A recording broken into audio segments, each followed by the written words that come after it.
All right, I have 102. So happy Thursday, or happy Friday Eve, as I love to say. It is so good to see all of you guys out there. I wish we were in person, but we're so glad to have you here. So welcome to Hbma Colorado Women in Leadership Series. This is called Today I Will Be Brave. We have some wonderful women who will be representing us well. My name is Diana Garcia. I'm the co-chair of Women in Leadership for the Colorado chapter. And let's see, so a couple just quick things. I want to take a moment and acknowledge our event sponsors. So our executive sponsors, we have two of them, and it's Care Payment and 3 Point Recruiting. Both of these organizations I've had a personal experience with, and they've been great. So I would highly recommend both of these. And we just want to say thank you to both organizations for sponsoring us. Also, I want to take a moment to say that we're also grateful for our annual business partners. These organizations provide our financial support, and they share knowledge and expertise with our members just throughout the year. So their support allows us to operate in our chapter. And you think about these ever-changing times and landscapes that we're in, these guys really prop us up with that support. So thank you. And we really urge you guys to consider them first for any of the service needs or any of your organization needs. A quick nod to Hbma Certifications, and I wanted to share a personal story here. I started recently with an organization that requires every single team member to have some form of Hbma certification. So I had been thinking about getting certified for honestly a couple years. And so this was a nice little nudge to get this certification. Everything is online. It's at your own pace. So I was able to study during my downtime, the little that I have. And then when I felt ready, I was able to do the certification. And thankfully I passed. So I'm now certified with Hbma. And it's really prompted me to do more and see what else is out there. So if you're interested, this is now part of your Hbma membership. And feel free to reach out to the chapter if you're interested. Just a couple last minute items. So a couple other acknowledgements. Number one, we already talked about Hbma is included in your membership. The next one is, your feedback is really important. So that's how we know what we're doing well and where we need to improve. So once we're done with this session, we will send an email with a survey link. Please take that and give the feedback. We can know, that will really enable us to know anything that we need to do different or better, or where we're excelling. Okay, and then lastly, if you're seeking NASBA credit for this session, you have to complete the survey that I just referenced. And then also there's going to be a couple polling questions. So just watch for those and make sure that you address those questions, and that will give you the credit that we just talked about. All right, I'd like to introduce our session moderator, Natalie Roderick. Natalie is a vice president with Innovest Portfolio Solutions and is responsible for business development in the nonprofit, education, and healthcare markets. Natalie has more than 20 years of experience in business development for various industries, including owning a small business for 12 years. She's a board member on the executive and marketing committees for Inner City Health Center in Denver. She's also my fellow Women in Leadership Committee member. So thank you, Natalie. Thank you so much, Diana, for that wonderful introduction. As she said, my name is Natalie Roderick, and it is such a pleasure to have all of you with us here today. I am very excited to be leading this wonderful panel of women on bravery, because this is a subject that is very close to my heart. I was a race director for about 12 years, putting on triathlons, sprint distance triathlons. And for those of you who don't know what that is, that's where the racers swim, bike, and run all in the same day, and they pay money to do that. Anyway, in those races, I had the pleasure of corresponding with the athletes. 60% of our racers were women, and many of those were first-time athletes. I found it very inspiring to be encouraging these athletes. Many were first-time racers that had never done a triathlon before. They asked many, many questions, and it was just fun to reassure them that they would do just fine. On race day, was able to witness them pre-race jitters before they started the race, very nervous.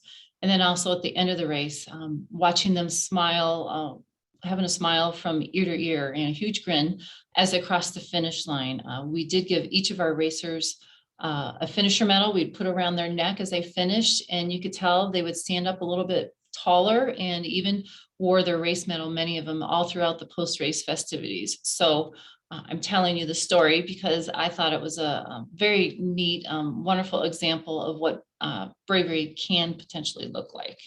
Now, just out of curiosity, what does bravery look like for you? I think bravery or being brave is going to look very different for each and every one of us because we are all unique individuals. Now, I have a few definitions of the word brave that I'm going to read to you now. Maybe you will relate to some of them. One is to endure or face unpleasant conditions or behavior without showing fear. Another, having or showing mental or moral strength. To defy, challenge, or dare. Possessing or exhibiting courage or courageous endurance. Now, in preparation for this discussion, I did do a very small poll, like 10 or 12 women at the executive level, and I asked them what bravery means to them. And I'd like to share with you some of the responses. I thought they were very interesting. One person said, stepping into a space that is not defined. For example, stepping outside of a hula hoop, a territory not colored in yet, but willing to step in anyway.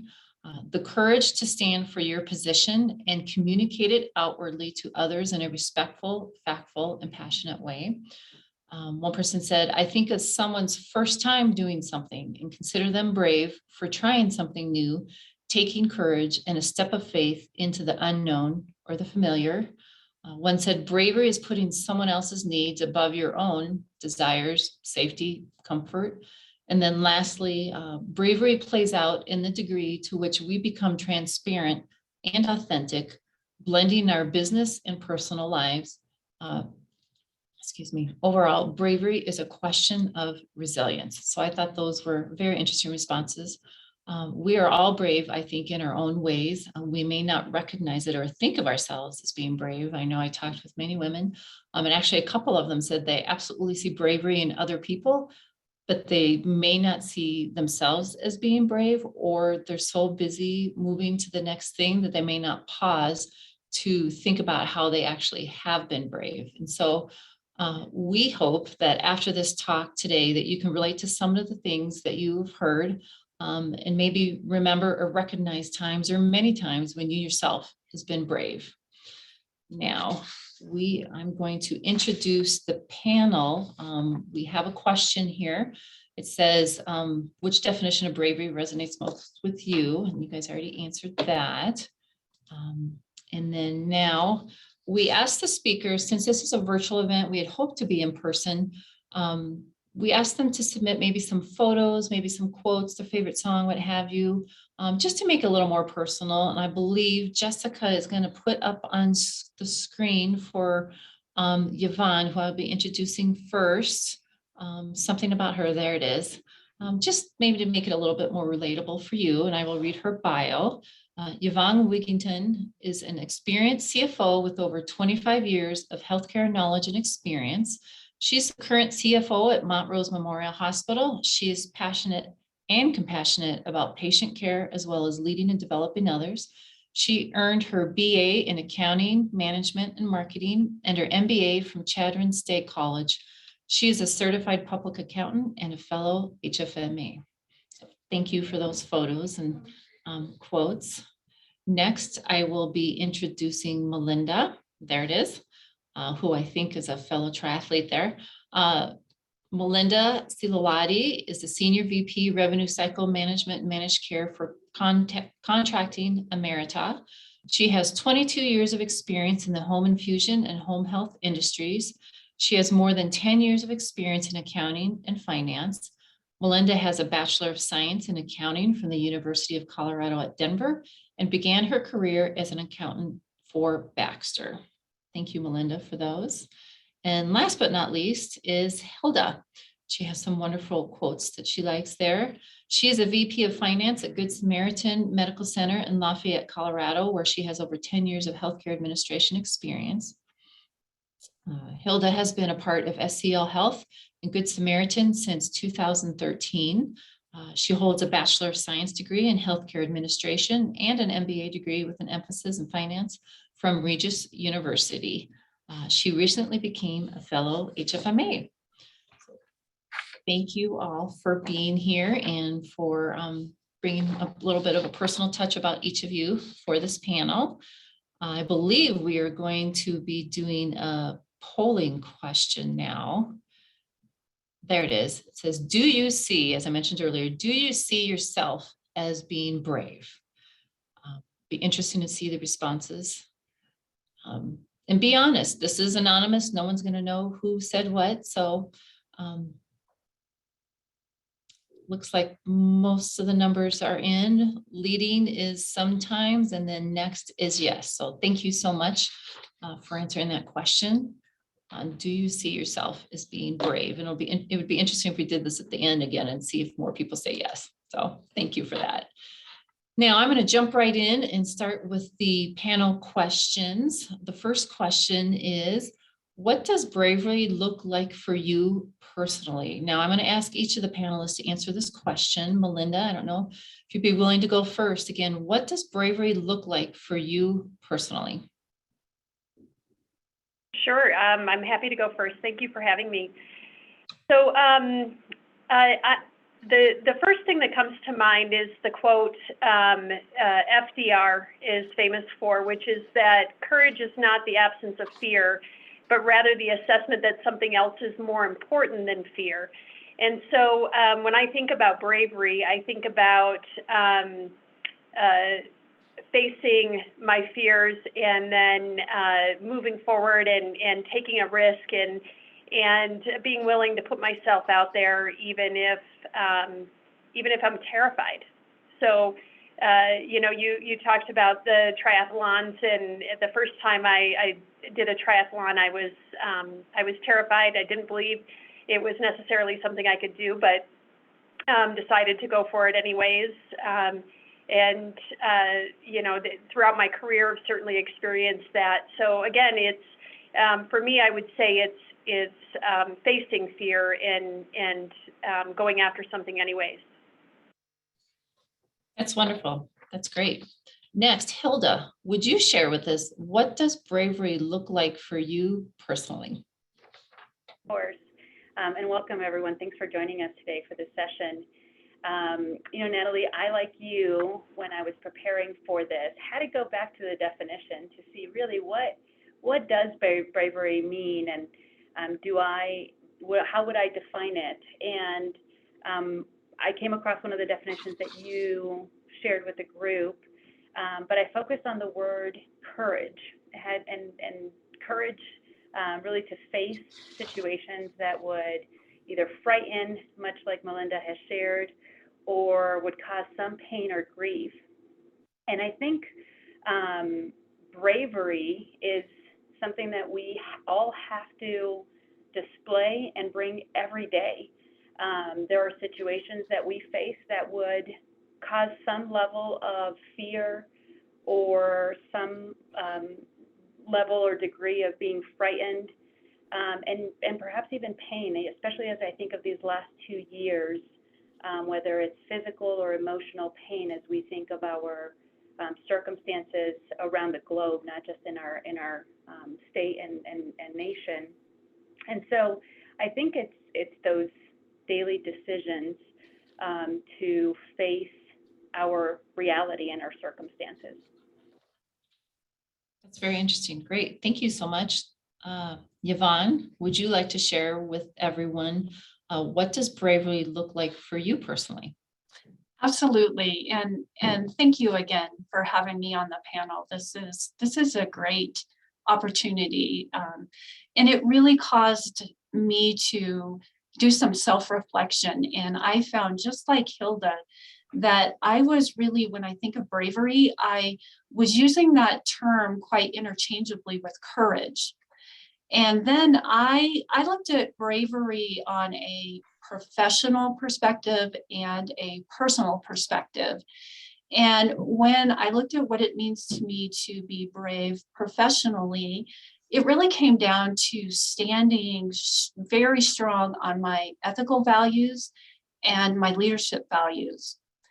And then when I reflected personally, I thought of things like being brave enough to make the really difficult decisions, and developing a foundation of always doing the right thing. And then for me, financial background, accountant, it was taking risks from a personal perspective. But I shared on my slide one quote from a very beautifully compassionate physician. And she was describing a patient to me, and she described the patient as vibrant with bravery. And so that really resonated with me, that bravery has a look. And I agree with her. It's that look of being vibrancy. But also that resonated with me, that bravery, really from my patient perspective, is the determination to overcome. Especially the last couple of years, absolutely. I love that, vibrant with bravery. Yeah, that's wonderful. Thank you for sharing that. So the next question, do you think you were naturally born with bravery, or is it something that you think you learned along the way, or maybe it's a combination thereof? Hilda, I'd like to start with you. Again, do you think you were naturally born with bravery, or is it something you learned, or a combination thereof? Well, first of all, I have to say that this was a very thought-provoking question. I don't know that I had considered it before preparing for this panel today. And I think it's a little bit of both, is where I concluded. I think we are naturally born with bravery as we seek to learn, and we seek to put ourselves in situations of new situations that may be harmful. And I really came to this conclusion as I thought of my young children at home. And for those of you who don't know, I have 3 kids, a 4-year-old son and twin 2-year-old girls. And they're just at the right age where they display a lot of bravery. And I debated whether it was bravery or naivete, and it's probably a combination. And that's where I then shifted to, it's something we have to learn and grow from.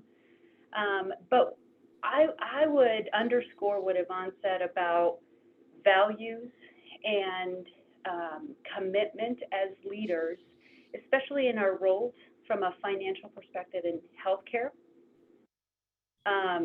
It takes internal determination and internal grounding to be able to be brave in a professional setting and in a healthcare setting with the challenges that we have faced up until this point, and perhaps uniquely these last 2 years. I couldn't help but think of Brené Brown in her book, Daring to Lead. And this is a quote that I just remind myself of regularly. Integrity is choosing courage over comfort. And the underscore here is that integrity is a value that I hold dear and hope to uphold it the rest of my life. And that has a real tangible application to our decisions as healthcare leaders. So I'm going to go with both, and certainly would love to hear thoughts on that conclusion. Sure. No, that's very interesting. We appreciate that. I'm taking notes as you guys are speaking. Great information. So Yvonne, do you think you were naturally born with bravery? Do you think it's something you've learned along the way, or do you think a combination thereof?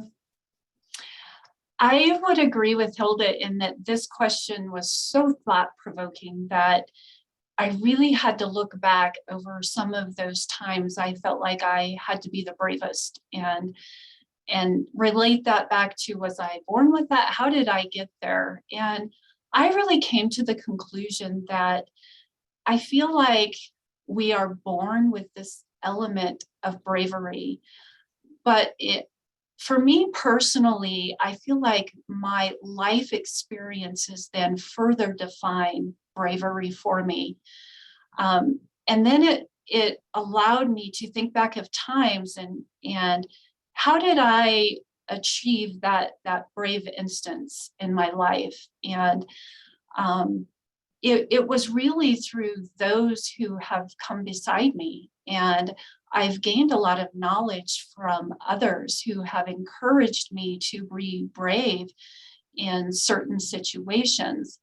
So I further thought, my daughter is a young woman, and I was just curious as to what bravery looked like to her. I think our children always have the most amazing perspective. And so I wanted to gain perspective from my 18-year-old daughter in this question. So I asked her what bravery looks like to her or meant to her. And it was quite interesting. Very quickly, she came up with this quote from John Wayne, of all things, that says, "Courage is being scared to death, but saddling up anyway." And what it made me realize is she is preparing for a national horse competition. So she is using her current experience, this instance, to build upon her bravery. And so that's really where I came to the conclusion that I think we have this element of bravery, but it's those life experiences that shape that and refine that for us. And sounds like it develops it even stronger from what you're saying. So that's great. Well, Melinda, would you like to contribute as well? We'd love to hear your thoughts on if you think you were born with it or if it's something you've learned along the way. Yeah, so for me, this question really comes down to the classic question of nature versus nurture. And I've always been a believer in both. So, I believe that people are born wired a certain way. We have genetics at play, and, some people are born being more adventurous, being more of a risk taker. Some people are more conservative, a little more careful. And then that people are shaped by their environment. They're shaped by their parents, by their siblings, by their friends, by their community, their schools. And so for me, I would say that I was probably born a little bit more on the adventurous side, a little bit more willing to take risks. And but then growing up, I think my parents were both a little bit more on the cautious side. My mom in particular, wonderful, loving, amazing woman who in her own way was very brave, but also the kind of person who was always worried about, I think especially with her children, myself and my siblings, always wanting to protect us, not wanting us to be hurt or to experience anything that might be sad or disappointing. And so I definitely heard things along the way, like if I wanted to try something new or something difficult, she would probably be more inclined to say, well, that's too hard, or, that's, you can't do that. That's, not the kind of thing that we can do. And I had to unlearn that a little bit. By surrounding myself and maybe seeking out other viewpoints and learning along the way that, not being afraid or so what if you fail, or failure is not the end of the world. Someone who you all know really well, Dina, loves to say fail forward. So, I think I born more on the adventurous and side and willing to take a risk, learned to be more careful and maybe not be as brave, and then unlearned that along the way as well. So for me, definitely both. Well, that's great. That's great. A little bit of everything. So that's wonderful. Thank you for that. So Yvonne, you kind of hit on what our next question is. And so these first two questions, our speakers knew ahead of time. So the next ones, they don't necessarily know. I'm going to start with you, Yvonne, since you kind of mentioned this. And it's, who has helped you to become a brave? Is there someone along your journey that has encouraged you, has nudged you, a mentor, a parent, a great boss, a coworker. I know for me, my mom kind of reinvented herself in her early 40s. And interesting enough, I reinvented myself in my mid 40s, and I'm sure it's because of her courage. And I got to see her take a risk, and she was successful. So if you can, Yvonne, if you would mind starting us off on who has helped you to become brave. Oh, sure. I would love that. And actually, you hit both of them, a parent and a mentor. I have had an amazing mentor in my life who is just a remarkable healthcare leader. And I think, first of all, she believed in me and still believes in me. And so that was always the fuel that inspired me to be brave and to take more risk. And she, not only from a professional perspective has she encouraged me to be brave, but to on a personal level, and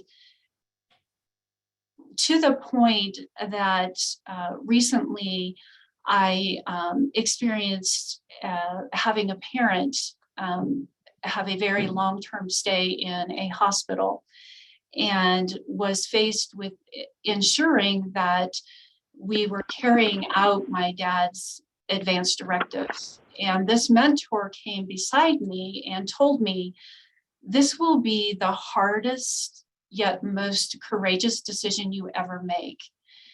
And that has really stuck with me in those challenging times. They may be hard, but it's that courage, it's that bravery. She also said, this will be the most precious gift you give your dad. And I realized at that moment that bravery is a gift that I can give to others as well.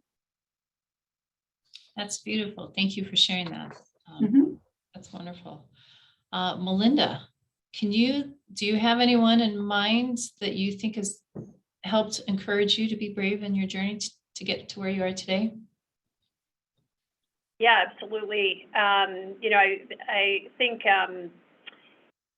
I could answer this both from a professional and a personal perspective. I think professionally, there years ago, probably 15 years ago, maybe even a little bit more, I had a position. I was working for a company, and there was a position open that would have been a promotion for me, but I had no intention of applying for that position. I didn't believe I was qualified, and I didn't believe that I would be taken seriously. And I was certain that the answer would be no.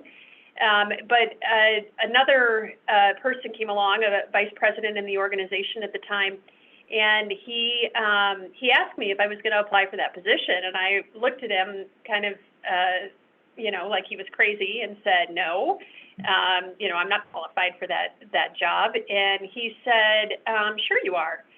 And, we talked about it for a few minutes, and he said, and he hadn't changed my mind. And he said, well, if you change your mind and you decide you want to apply for that position, I would endorse you.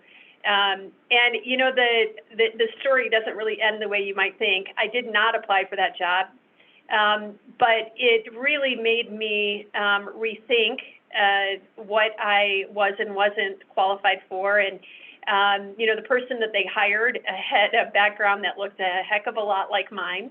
And so the next time there was an opportunity, I was definitely changed by that experience, by that conversation with that person, and that person saying, telling me that, maybe I see myself differently than the outside world, and I should be willing to take risks. And, the other thing that I kind of learned from that is that even if I was right, even if I wasn't qualified for that position, to take a risk and to put yourself out there and go through the experience of interviewing and then getting the feedback, that feedback being so important in the way of, okay, so I'm not qualified, but what am I missing, and what are the steps that I can take so that the next time an opportunity like this comes up, I will be considered for it. So I think about that person on a regular basis, and how that conversation with him kind of changed my view, and made me more brave the next time there was an opportunity like that. Wow, that's interesting. That's great. Just out of curiosity, and I don't mean to put you on the spot, but did you ever let him know how he affected you? The interesting thing is that, he left that company, and we both went different directions for several years. And then he reached out to me again, and he's now my boss. So, and so when I started working for him again, I told him that story. And he had no recollection of, those conversations. And I think that's interesting how certain moments can be so profound for one person, and not for the other that's involved. And that it goes to show that you have no idea what sort of impact you're having on other people. Like, he didn't think that was a big deal, but it was a really big deal for me. And so that's the other takeaway for me, is that we don't know how we're shaping other people's lives. Mm-hmm. I'm sure everyone on this call can relate to someone's come up to you and said, thank you when you said this, and we don't remember even saying that. So yeah, thank you. Yep. Well, and Hilda, is there someone, I mean, you've had a little more time to think, is there someone that's helped you to become brave? Yeah, well, I can't help but thank Yvonne and Melinda for teeing this up so nicely. But just yesterday we were having a senior team meeting here at Good Samaritan. And it's our practice at SEL to start meetings with what we refer to as a reflection, but it really is an opportunity to set aside the challenges or things that we're carrying in our mind from the previous meetings and the previous work, and ground ourselves in the work that we believe God has called us to fulfill and prepare for the meeting. And had the privilege of facilitating that reflection. And unconsciously, maybe it was related to this meeting, I asked the question of who is your favorite teacher, or your favorite person that influenced your life. And we went around the room, and many of us had grade school teachers that we called out. And I'm just recognizing, Melinda, when you were talking about the importance of that connection and surrounding ourselves by peers and colleagues and people we admire or people we can help. I was really reminded of my mom, and I would be remiss not to call her out as someone who demonstrated bravery or courage throughout her life and our upbringing. She's still living. But I remember she would challenge us kids, I'm the youngest of four, to be mindful about who we associate ourselves with. And she really wasn't very prescriptive about who that might and or should be, but she wanted us to make the decision.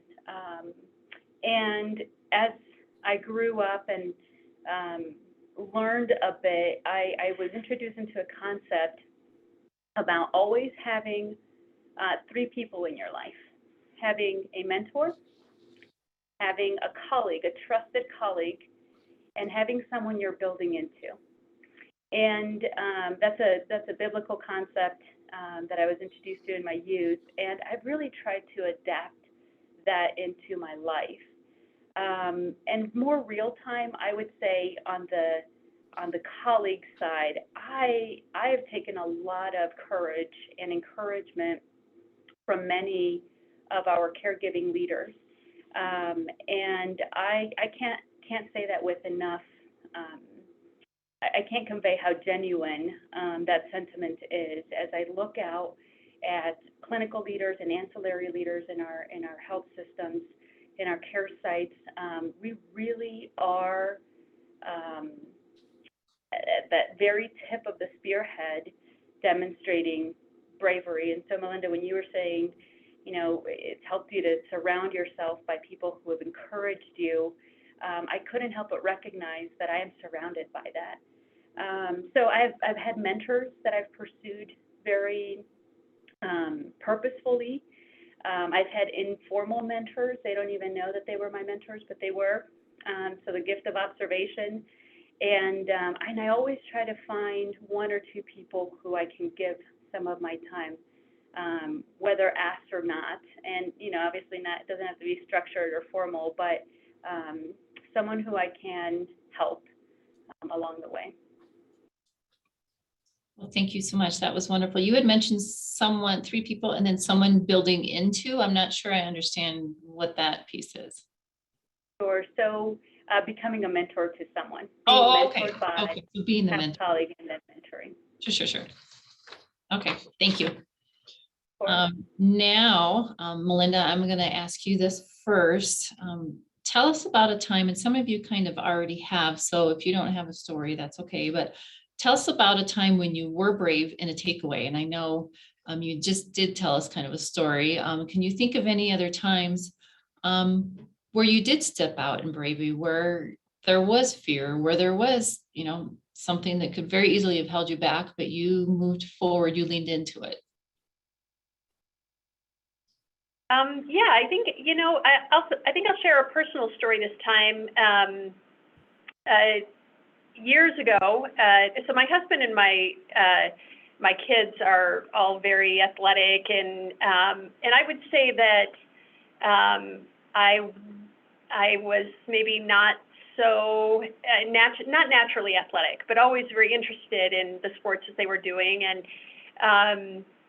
I also had this moment where I really felt like I wanted to do something in the community, some sort of volunteer work or something. And these two things kind of converged. I got a postcard in the mail that was for Team in Training. And I don't know if any of you have heard of Team in Training, but it's an organization that they train, and I think they branched out into other sports, but in particular, they would, at this time, they would train people to run a marathon. And in return, you would do fundraising for the Leukemia and Lymphoma Society. So you would agree to raise a certain amount of money. You would pick an event. They would provide you with coaches, and you'd go through this process with other people who were also doing this. And then it would all culminate with running a marathon. And you could choose a full marathon or a half marathon. And I remember going to my husband and saying, well, there's no way I can do a full marathon. I couldn't even run a mile at the time. I mean, I was like, I went out for a little run to see where I was. And at 3/4 of a mile, I was,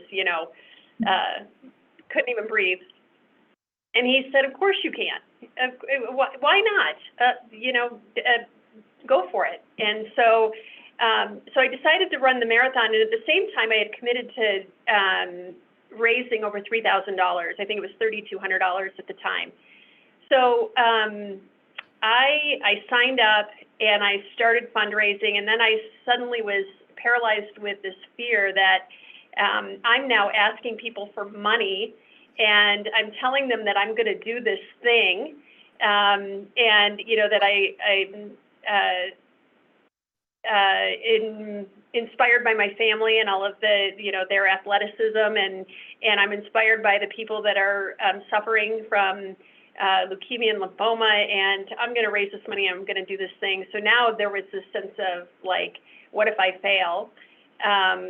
But I marched on. I followed really the community that was developed through this, and did what the coaches said to do, and leaned on them when I felt like I was falling behind or maybe not going to succeed. And in the end, I crossed the finish line, and I raised the money that I set out to raise, and I did a lot of things that at the beginning I didn't really believe I was capable of.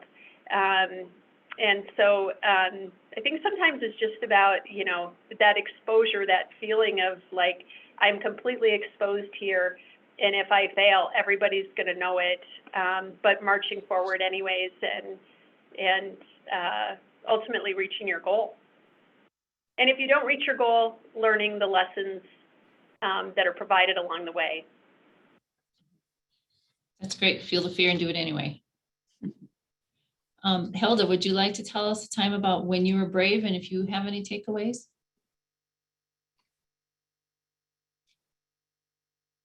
hold on, Hilda, I can't hear you. Sorry about that. Is this Okay. better? Yes. I accidentally hit mute on my phone. Thanks for that. Yeah, I'll talk about one that I think is a reoccurring, kind of like that reoccurring dream where I don't know if you guys have this one, but you wake up and you think, oh my goodness, I didn't take that last test, and surely my certificate or my credentials are going to be taken.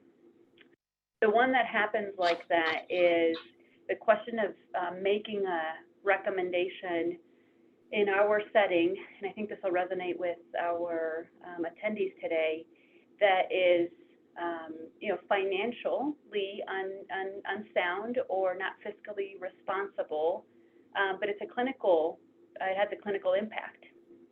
And, the words, some iteration of you're not a clinician, or you don't have an understanding of what this means to the clinical team, is one that I think requires a lot of courage to come alongside and build those relationships and embrace that. I'm not a clinician, yet I am an expert in financial planning and operations, and it's my job, not just because of my employment status, but by calling, that I will come alongside to help us collectively make the right decisions. And so I can think of a handful of times, but I'll give a example of a difficult decision around capital investments, where equipment is still working, but it might not be the newest or the greatest or the one with the latest technology. And our colleagues look around and recognize that a sister care site or a competitor, someone who's just come in from a different place of employment and says, well, we had that equipment, and really having to engage in those conversations about balancing our priorities, providing high quality care at an affordable cost, allowing us to provide greater access, while still trying to hear the details of the benefits of this particular equipment. And so I think that the important lesson is, for me, is the value of building relationships. I think that bravery can be empowered, augmented in a trusting relationship, or it can be really suppressed and challenged in a relationship that is fragmented. So I think I've learned the importance of building relationships so that the individuals I'm working with that are experts in areas that I am not know who I am, know my value system, and I know the same about them. And that really has opened the door, if you will, or built a platform to continue to demonstrate bravery in those situations. Sounds like you have an incredible team and incredible teammates, and that you can rely on one another. That's beautiful. Yeah, It really is. Yeah. And Yvonne, can you tell us about a time when you were brave, and if you have any takeaways? Oh, sure. Really relates to Hilda's experience, and recognizing that as financial leaders, we are often faced with making very brave decisions. And so what I'll share with you is the different kind of brave decision in the context of a financial leader. Before I came to Montrose Regional Health, I was with an organization for 25 years. And there was a change in leadership at that organization. And what I realized is that my values were not in alignment with the new values that were being developed under that current leadership. And what I felt was a values conflict that was in direct conflict with the very core of who I am. And I remember one morning waking up thinking, I can't work for this organization anymore. And so I knew from that moment, I had a very brave decision to make. And my takeaway from that is how important my values are to me, and the horrible feeling of having values conflict. I had not really experienced that before, but it was pretty incredible the impact that had on me, and the realization of how vitally important values are to me. Well, I'm sure that was not an easy conclusion to come to, and then to have to face that. So, wow, it's very interesting. Thank you for sharing with that with us. Okay, now I'm going to kind of flip the questions a little bit on the side. So we've talked about being brave. Is there something, and Hilda, I'm going to start with you, give you a little heads up. What is something that has kept you from being brave? Because, you know, along the way, we have an awful lot of options where we can either choose to be brave, choose to lean in, or choose to not. And thinking of this, I had a very strong example of some time where I didn't lean in and I didn't take that moment to be brave. And then I was left in this environment where I didn't like how I felt, and I didn't say yes to it. And it just was a yucky, very great word there, space to be in. But that motivated me for the next time an opportunity presented itself. I did get outside my comfort zone and I did say yes. So with that, can you share with us something that has kept you from being brave? Oh yeah, you know, this is unfortunately, I would say, common. You know, there are times where I choose not to advance or say something because, you know, I'm making this assessment, and for whatever reason, it feels like it's not the right thing. And there's so much I could say about this. I think one example of a situation that would hinder me from being brave is culture. And I know that's a broad word, but Yvonne described it well. There is a palpable difference when your values don't align with those of your colleagues, whether it's an organization or in a personal setting.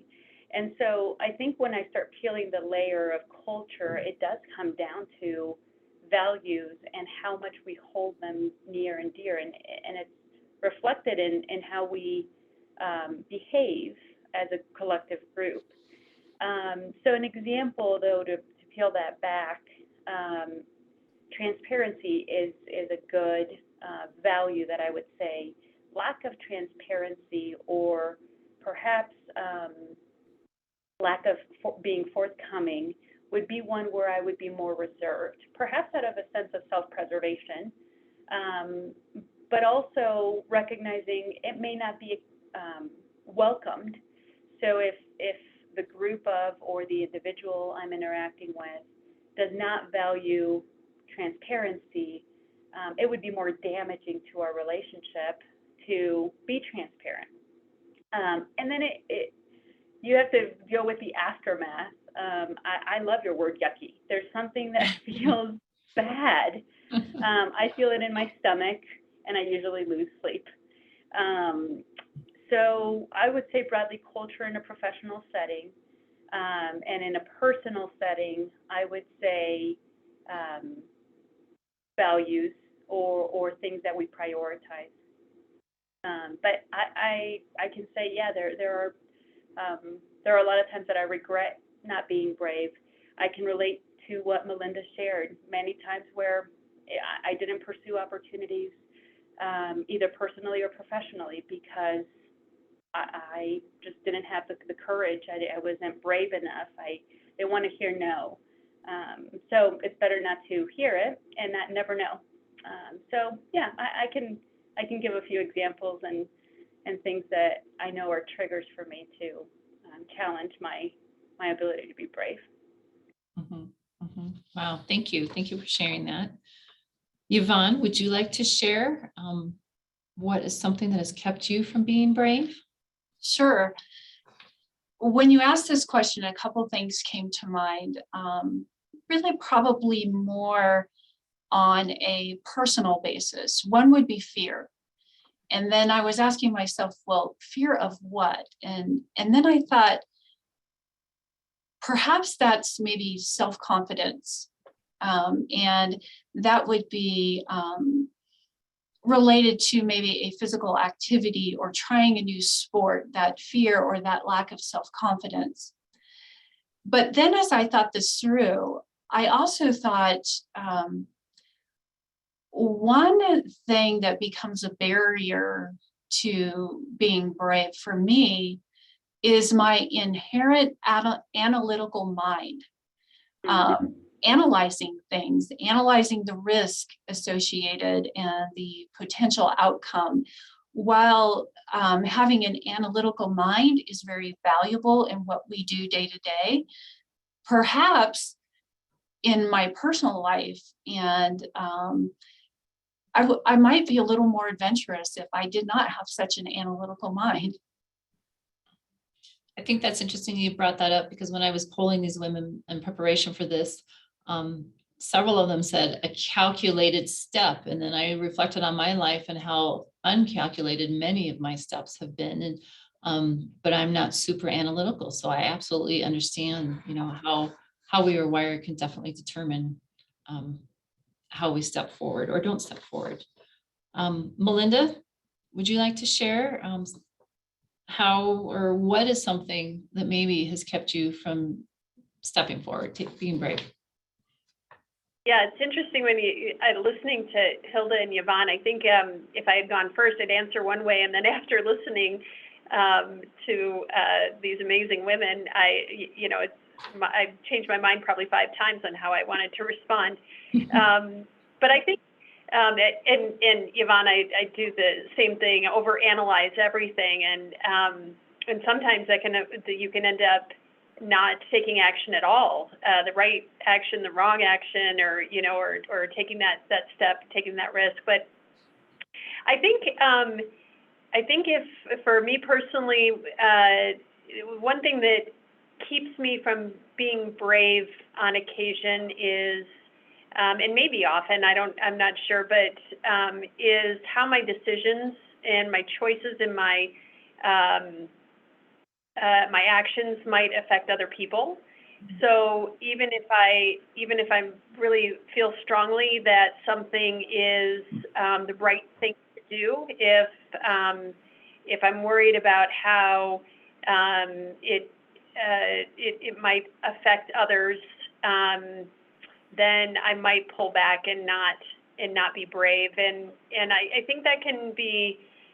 Sometimes can be the right decision, but sometimes you have to be willing to put your convictions out there and, not apologize for something that you really believe in. And so I think it's a struggle. It's a real struggle. And if I'm worried about how it might affect somebody, that would hold me back. Great. So thank you for sharing, all of you, on that. That's wonderful. This next question, we've kind of danced around. Some of you kind of mentioned it. It's our last official question that we have. And I'm going to just throw it out there and then maybe give a little twist on it. It's, how has fear played a part in your story of being brave? And I'm just curious, in all the opportunities where you've, had a chance to be brave or to step outside your comfort zone, has there been a tool or a saying, or, is there any one thing, self-talk, or, I'm going to put on my big girl pants and I'm moving forward, whatever it may be. Can you think of one thing when you are in that moment of fear, when you, I don't know, is there, I don't know, I don't want to say a vice, but is there some tool that you use to maybe help you take that step? And I'm going to just leave it up to you. Who would like to answer? Hilda, you're shaking your head. Would you like to go first? Yeah, I will. My closest friends tease me about this, and they'll repeat it back to me in moments of need. But based on my faith, I usually say, at the end of the day, that's my phrase, at the end of the day. And what I mean is, at the end of the day, when I stand before God, what will I say? So if you hear me say, at the end of the day, that is usually what centers me. That's wonderful. That's great. Thank you. And It's a little Hilda, frightening. It's a little frightening because it's a little frightening at times because I don't have a choice but to be brave. But it does give me that courage. And you know, there are times where I say at the end of the day and really say, does it really matter? But when I take it to that deeper connection, it really can be the fuel. And then whatever happens is out of my control. And then I learn if I'm mistaken, to the best of my ability, at the time that I made the decision or said the words, it was as best as I could do. I think that's an interesting point. Thank you, because sometimes we analyze situations that have happened previously, but with the knowledge we had at that moment versus the time or the more information that we have after the fact. So definitely interesting. One of you, I think, was starting to say something. Would one of you like to share? yeah, that was me. Mine is so similar to Hilda's. It is very much based on my faith. And it is just quoting a scripture, I can do all things through Christ who strengthens me. And the funny thing is I didn't really realize how much I say that until recently when my son, you know, he was telling me about a challenge he was having, and I looked at him and he goes, I know, Mom, I can do all things. And that's kind of I can do all things. Mm-hmm. That's great. Thank you for sharing that. Well, Melinda, do you have anything you would like to share? Sure. You know, this is very similar, I think, along the exact same lines as Hilda and Yvonne but the way that I think about it and the things that I say to my children on a regular basis is that life is really about managing regrets. And, you know, and I've talked to coworkers and staff and about the same thing, which is when we look back on our life, what are the things that you're going to regret, and try to minimize those. And if you're in a situation where you have two choices to make, and you know you're weighing which direction to go, I do exactly that. I think about when I'm a much older woman and I'm, you know, looking back on my life and I think about which of those two decisions is the one that in reflection I'm going to know was the right decision at that time. And it's not always that easy, but that's what I again, especially when I'm thinking about two directions, two choices, which is the right one, I think, is looking at it through that lens. Lots of decisions. You guys are in high level positions, and so lots of decisions on a daily basis. So that's wonderful. Well, thank you so much for sharing. Well, I found it interesting in the very first question, all three of you mentioned courage, and what does bravery look like for you personally? And so all three of you said courage. Many of you said surrounding yourself with people that you know and you can trust, that have similar values. Also, you know, culture, in some terms that may make people feel uncomfortable, you know, feeling exposed, feeling the fear, but yet doing what works for you, what's right for you. And then lastly, we talked about how to maybe overcome that fear, or what helps you to overcome your fear. So I know we're going to move on here in just a second to Q&A with the audience. And then after that, we are going to have some breakouts. But on behalf of the Will Committee, we just want to thank you so much for being here and for being open to not knowing all the questions ahead of time and to being a little vulnerable. And I really think that by doing that, you help other people to overcome and help them grow even more. So thank you so much. And so Jessica, I believe I'm going to hand the baton over to you at this point. Thanks, Natalie. So yeah, we're going to start our question and answer part of the session here. So we'd love to hear from all of our attendees if you have any questions for the panelists. In order to make this a little bit more interactive, if you give me just a second, I'm going to enable everybody's video and everybody's audio. And if you have a question, we'd love it if you were willing to turn your video on and ask that question personally to our panelists. If you don't feel comfortable with that, feel free to go ahead and just pop your question into the chat box. And I'll watch that and I'll be happy to ask it for you. So let's see. And then also in order to kind of make sure it doesn't get too chaotic, if you have a question and you're going to turn your video or your audio on, put a little hand emoji in the chat or type your name or something so that we can call on you in order and get those questions in there. And while I'm enabling all of that too, I am going to issue one more polling question for you, and we'll get started with that Q&A.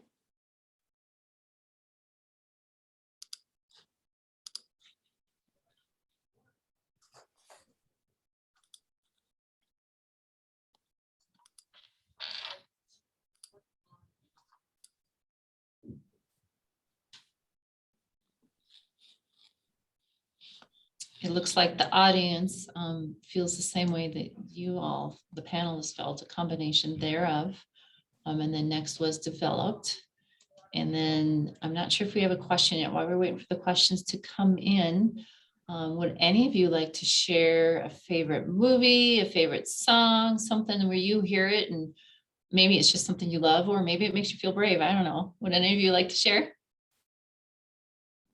You know, I'll jump in. This was on the slide that was presented while you were doing the introduction, my introduction, Natalie. But I really like that show, Madam Secretary, and in many ways it's because it's a very engaging program or television show, but also, you know, nothing related to financial planning or hospital operations. But you know, there was one quote that just caught my attention, and it really does energize me more than it probably should. And I'll read it. It says, "Apologizing is not weakness. It's weakness that leads to the need to apologize."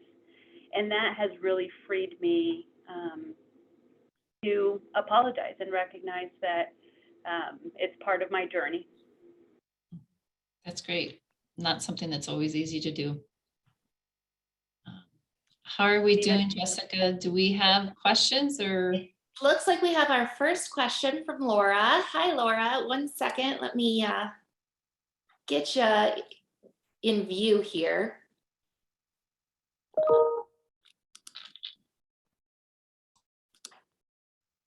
There we go.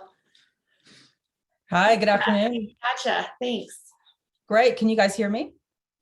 We sure can.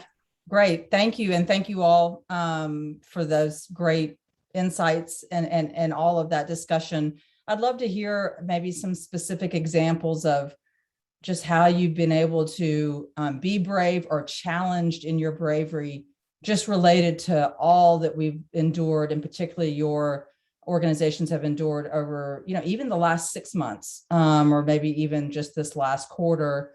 Would just love to hear, you know, how you've applied all of this good self-reflection and tools and all of that, and maybe some examples that have come up just in the last few months, much less the last couple of years.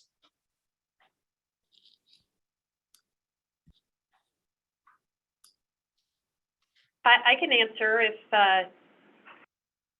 that's all right. Yeah. So, I say this often, everyone has their COVID story. Our lives are in many ways, we're all in the same boat in the sense that we're all working through a pandemic at the same time, but our life experiences, our family dynamics, our personal views, they're different. And so each of our experiences are different. And for me, my son was a high school junior when we first, in the spring of 2020, when we had our shutdown. And then as he started his senior year, You know, there was still so much uncertainty, and the schools were trying to decide what to do, and there was hybrid. And during this whole,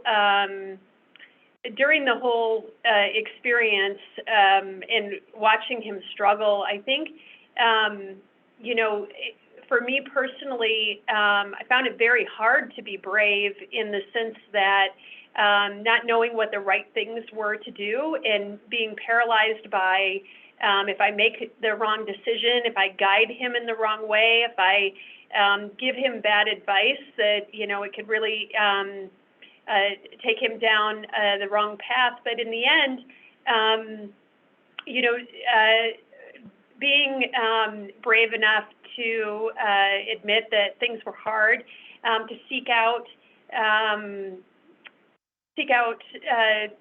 advice, and professional and personal, and you know, asking for help, and looking for guidance, and then you know, each day facing the day head on, and carving the path, even when at times you know, we didn't know where that path was going to lead.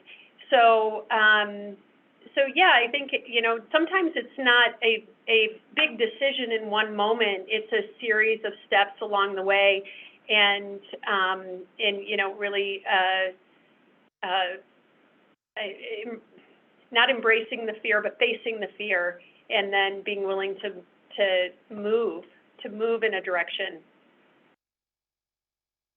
I'll tag along, although mine will be professional, not because I don't have personal ones, but just in the interest of the topic. You know, one of the things as a financial leader in a hospital system, big part of my job is to help predict the impact. Well, that was a rather impossible task, and continues to be a challenging one. I think I've learned a lot, along with my colleagues, about how do we assimilate this impact. And being charged with creating a projection was a daunting task, and at times felt very paralyzing. And I don't want to offend anyone by saying this, so I'm going to say very carefully. I got a glimpse into what clinicians probably felt, facing something they didn't know how to face, how to care for. And it really gave me a different perspective, or a unique perspective, in supporting them, but also I still had to do the work. And so turning in forecasts that were off by less than 1% was terrifying, but it happened frequently. And so having to work my way through that, and recognize that it was making that miscalculation was making me hopefully a better healthcare leader, and healthcare executive. And so time will tell. Maybe we can reconvene in a couple of years, and I'll let you know how it goes. Thanks for the thoughtful question.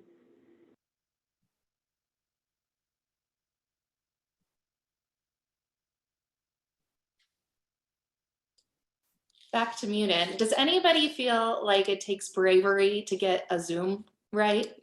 Or is that just me? Yvonne, did you have anything to add to Laura's question?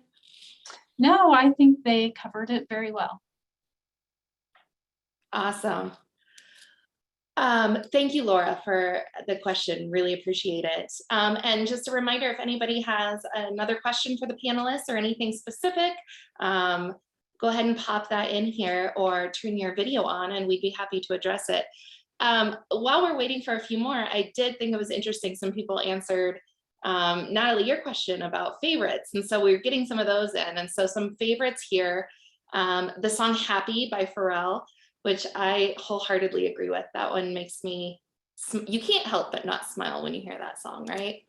And then Anything by Stevie Wonder, which is a great one.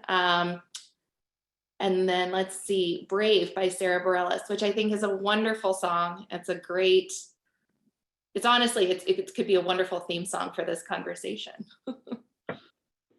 And we do have another question from Jennifer, and she asks, how do you stay resilient when you've been brave but are shut down? I think that's an excellent question.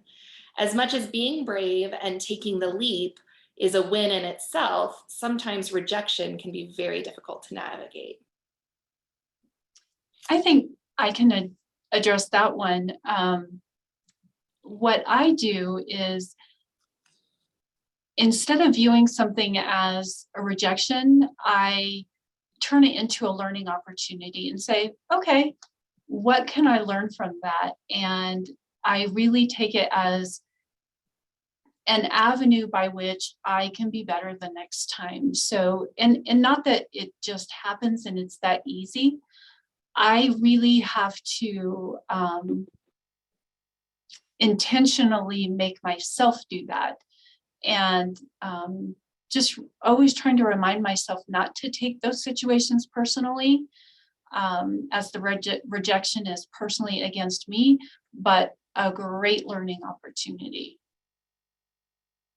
And you kind of have to get creative sometimes to find that learning opportunity in the midst of rejection. And sometimes that can certainly be harder than you might think, right? Yeah. Hilda or Melinda, do you have anything that you'd like to add on that one?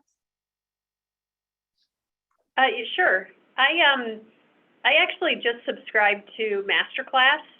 I don't know if anybody is familiar with that subscription, but it's an online subscription, and you can go out and seek anything. I mean, you can search their platform on just about any topic and find something.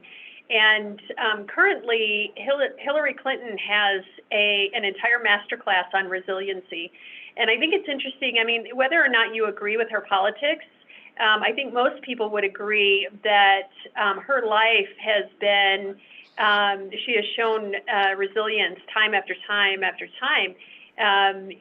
She, as a first lady, was constantly under criticism and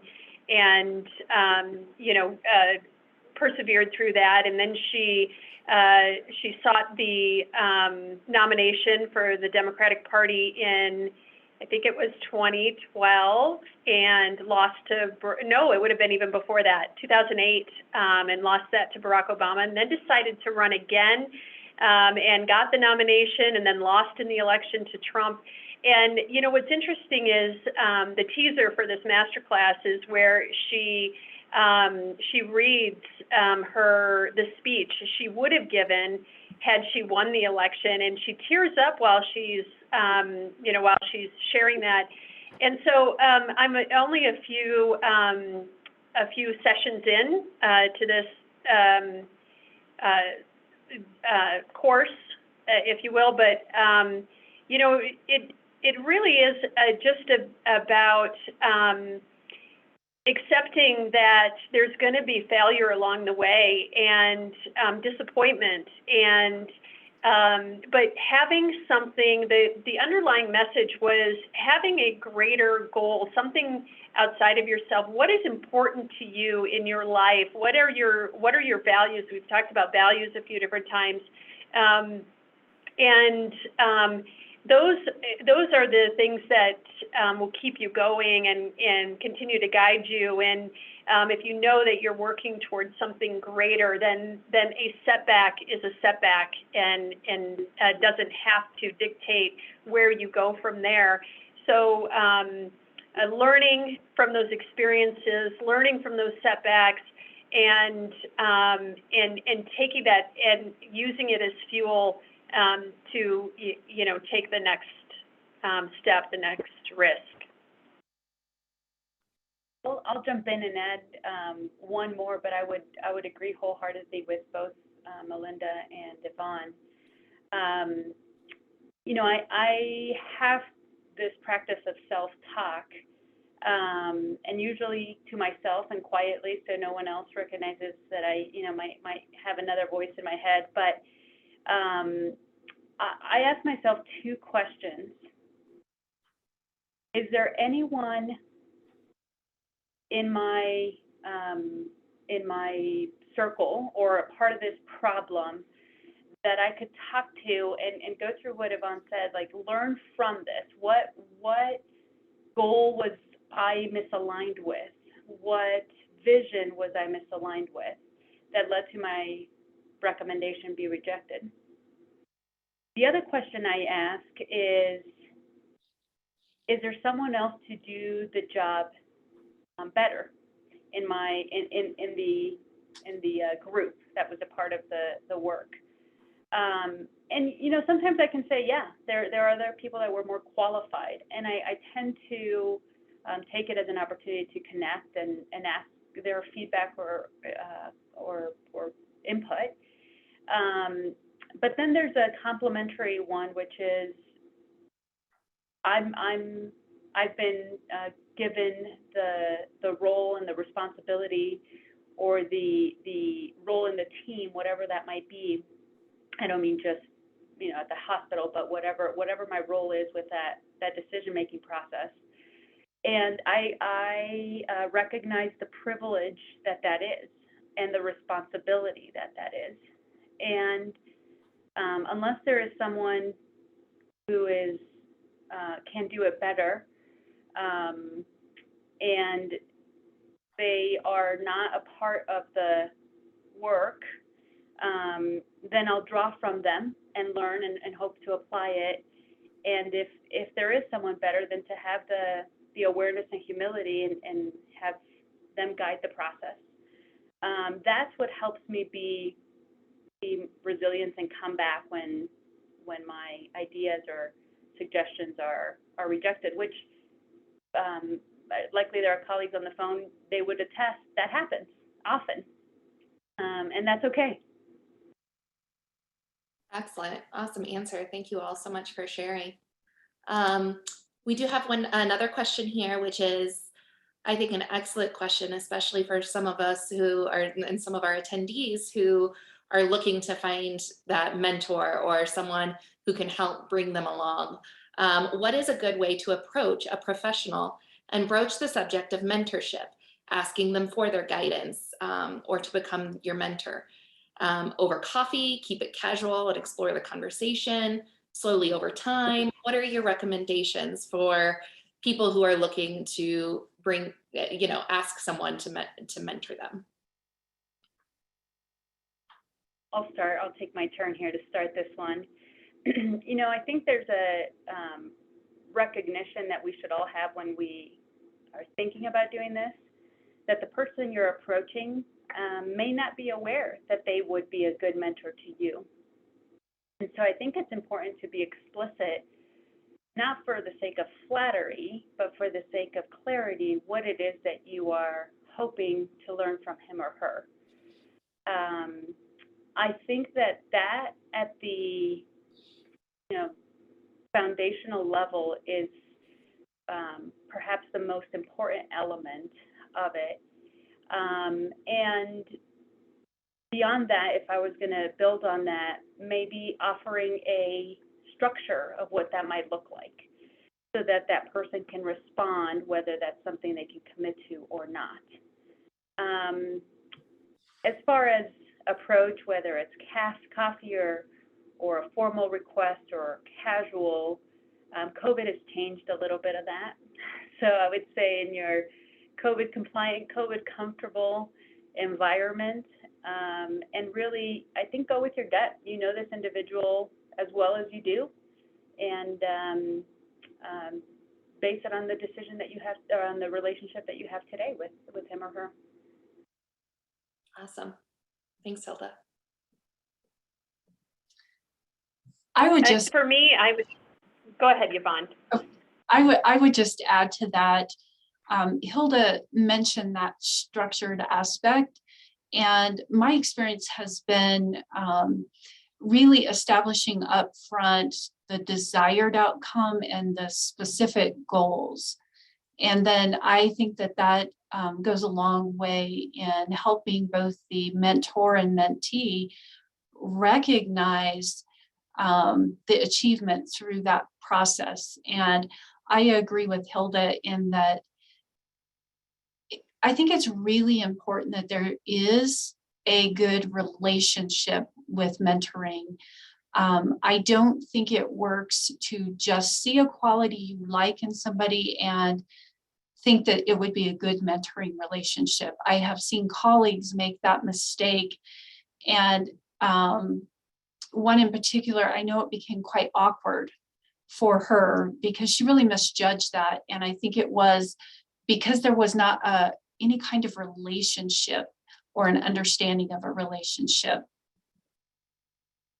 Excellent feedback. Thanks. Melinda?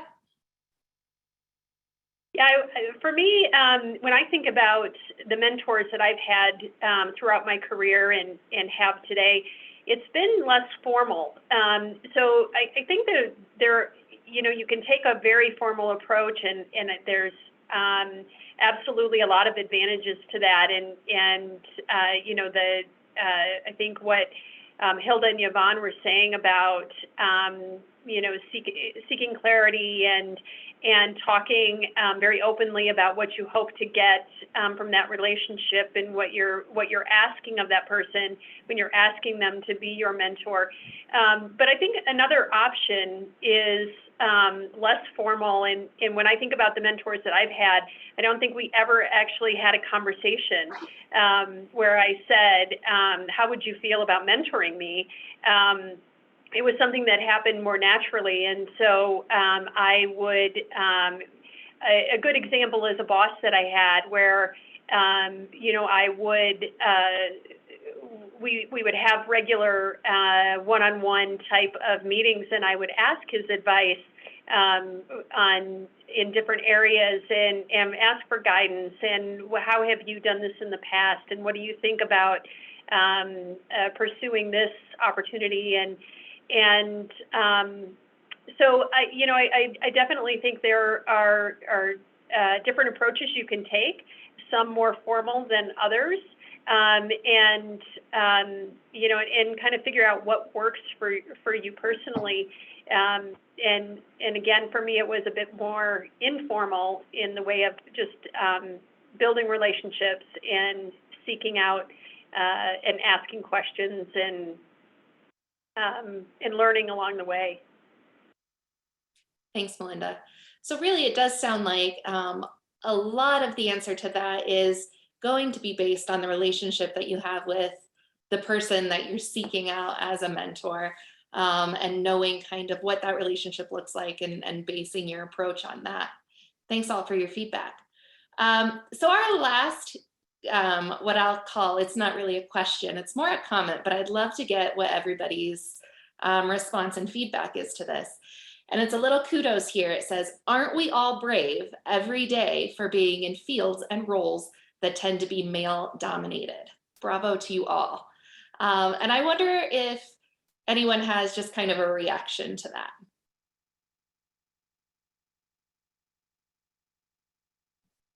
Yes. Yes. How can we not, right? Melinda, any thoughts or just comments on what it has been like being a female leader in a more male-dominated profession? Yeah, it's interesting for me. I started working when I was 16 in the 1980s, and I think back over the journey that, and I still have years ahead of me. It's changed a lot, and I think that breaking barriers and the people that came before us that paved the way, and then the things that we're doing today to pave the way for people coming, women coming behind us. I'm very encouraged by how different things are today than they were 30 years ago, and how different they're going to be another 30 years from now. Probably to the, what I think is the ideal state is where we're no longer talking about gender when we're talking about our careers. It's kind of something that is not even at the forefront, because everyone has opportunities based on their skills, their experience, their education, and we aren't so focused on it. But today we have to be, because we have to undo years where women weren't given the same opportunities. So yeah, I think to all of the women that came before and the bravery that they showed, and you know, the continuing that, I think I agree. Bravo to us all. I would echo that sentiment, Melinda. I think a lot of credit goes to the women that came before us and have paved the way. And we may have areas to reinforce, and broadly speaking, a lot of work ahead. But that foundational work has been done, certainly for me, and I'm grateful for that. And I would echo your sentiment that look forward to the day where gender, race is not part of our discussion. We're a ways from that, but we really do, I think, have an opportunity to be an example and bring our best forward, whether it's through work ethic or insights and knowledge and experience. We really have a unique opportunity to continue to the road that many have started before us. Thanks, Hilda. And The only thing I would add to that is it just made me think of the word strength, that the bravery that many women leaders have set before us. I know personally it gives me strength as I look forward to the future. Excellent. Awesome. Thank you all. Well, thank you ladies so much for participating today. We really appreciate it.